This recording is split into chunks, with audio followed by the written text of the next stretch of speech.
Hey guys, you have to check out this absolute masterpiece where we meet our hardworking main character, Audrey, who spends her endless days and nights creating gorgeous pottery in a blazing hot kiln.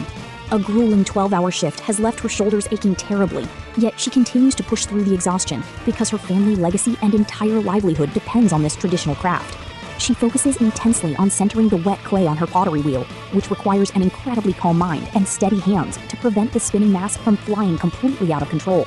Forcing the wobbling clay mass into a smooth column is incredibly difficult, but tonight, the quiet atmosphere of her private sanctuary is nothing more than a fleeting illusion for her friends.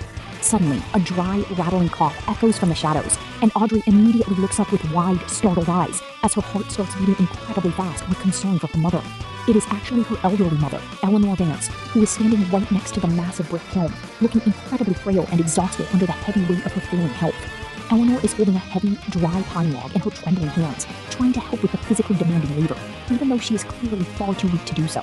Audrey immediately stops her wheel and begs her mother to rest, because she had already promised to handle all the difficult stoking duties in the hot workshop tonight completely by herself.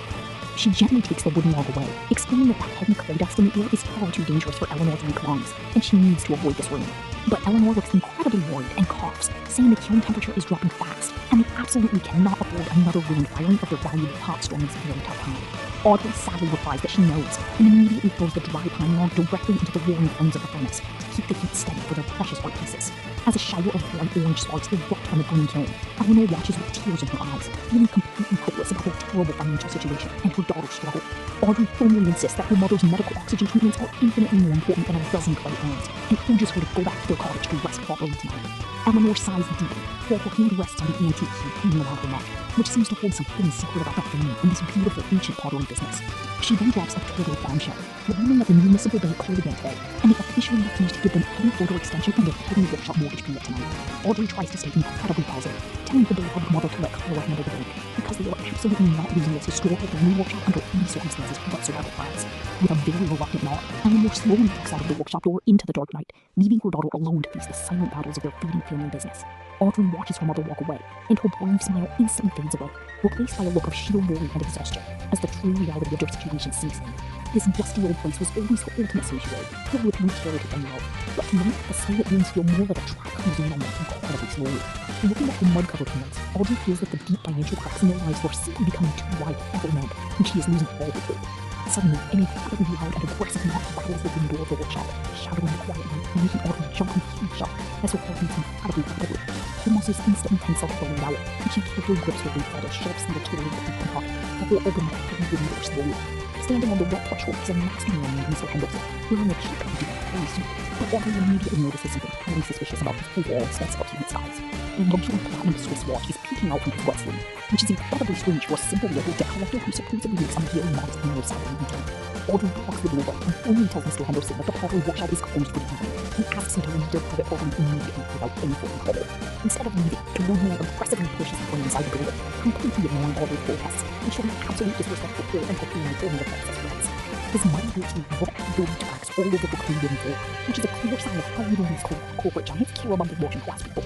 Henderson smokes and coldly says that the monthly interest payment is no longer the main issue here in his fields, suggesting that something much worse is about to happen to them tonight. He then aggressively slaps a more people document hanging on to her during the legal finish, demanding more immediate attention, while looking down at her with high on his making evil grin friends. It is an official foreclosure notice, demanding an immediate payment of $3,000 and highly unrealistic payment of 48 hours for the woman's everything they owe. The bold black letters of the notice born in Audrey's mind as she stares at the people in absolute disbelief, unable to comprehend how this same disaster is even possible. She tells that $3,000 is absolutely impossible, and points out that their signed contract clearly allows for a 3-day grace period before any foreclosure action can legally begin. The corrupt debt collector smokes the different and says the grace period has been officially revoked under a violation of the Equality Clause and has been found to the original contract. He threatens that if the 40,000 is not even ready to deposit during 48 hours, the Green Bank will officially build up this entire pottery facility completely and forever. Angry at what he saw, flares in Audrey's chest and she quickly grips the new father's steel holding the cup, only to strike it totally and was really worried. She confronted the worker, saying he knows exactly what he's doing, and accuses his work underneath trying to steal it and her winning for some undiscovered global threat to do. She reveals that they have been trying to reach them out with after millions of years, to prove the benefits and strip mine the people, and not support American business. Henderson just laughs, and Martin recalls their precious faith in Bruce's mouth, suggesting she saw passing her wife immediately when she had some secret wealthy benefactor to pay their heavy debt. But suddenly, a powerful female voice echoes through the dark room, saying she does not need a benefactor because she already has a highly skilled and brilliant late herself. It is Cora Higgins, who has just stepped from the front door of the McCoy One, holding her metal briefcase, looking incredibly determined to protect her beloved best friend. She takes over from a trench coat, revealing a sharp, structured dark and blazer that perfectly matches her almost unprofessional and confident warrior attitude, which instantly intimidates the people get her. Audrey looks incredibly ready to disable her in the line just in time, while Clara stays pouring her from the cruising net, placing herself directly between him and his sweet order. Clara marches straight to the workbench and snatches the box of her people, wanting to inspect every single detail of this highly suspicious document that was served of their surveillance on weeknight. She speeds before proof of notice with her rapid, forensic eye, using her brilliant legal chain to find any mistakes or legal clauses that could fit this beautiful family modern business. Clara immediately features Bingo, who confidently declares that this is a highly rare and completely illegal violence that does not overstate the court procedures under the individual authorities. As Clara sees, Jackson's small expression instantly alters, and he begins to look for the coalition contacting the power of the legal However, the ill Henry tries to recover his composure. However, immediately Bingo was officially signed by Dr. Jonathan Van exactly 10 years ago during top consideration. He smokes and tells the council to check her records, because that legal is legally binding on both of his use, and to include poor Audrey and her mother now. Clara's sharp mind immediately dissects his claim, looking for any loophole in the complicated banking laws that could render his argument completely invalid and protect her best friend's peaceful legacy. She points out that a legal sign under 7 years before insurance is invalid if the binding remains of a legal or beneficial or nothing, which is a massive decision. She looks him dead in the eye and asks, "Did you say don't do that?" And this is, "Would you question could expose you to power to what you legal fees?" She immediately answers up, and he does that into a small expensive switchwatch, inviting him to small meaning days to full citizens.